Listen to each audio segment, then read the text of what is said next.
தமிழ்நாட்டில் நடந்த கொடூரமான சம்பவத்தில் இதுவும் ஒன்று. ஆந்திராவில் இருந்து வாழைத்தார் ஏற்றிட்டு வந்த ராலியில் வந்த 2 பெண்ணுங்க.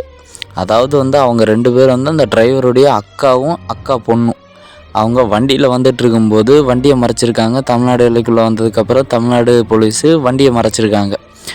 மறைச்ச போலீஸ் என்ன பண்ணியிருக்காங்கன்னு கேட்டிங்கன்னா, இவங்க யாருன்னு கேட்டிருக்காங்க. யாருன்னு கேட்டதும் அவர் சொல்லியிருக்காரு, இது எங்கள் அக்கா பொண்ணு அப்படின்னு சொல்லியிருக்கிறாரு.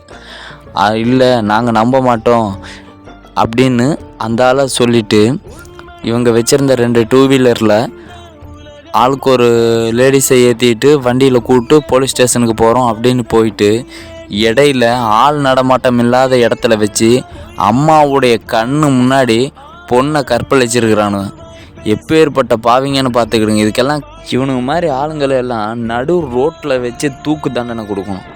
எப்படின்னா, இந்த வெளிநாட்டிலலாம் தலையை தனியாக வெட்டுறாங்கள்ல, இந்த மாதிரி தப்பெல்லாம் பண்ணுறவங்களை நடு ரோட்டில் வச்சு மக்களுக்கு முன்னாடி வச்சு தூக்கில் போடணும். அப்போ தான் ஒவ்வொருத்தனுக்கு பயம் வரும். பெத்த தாய் முன்னாடி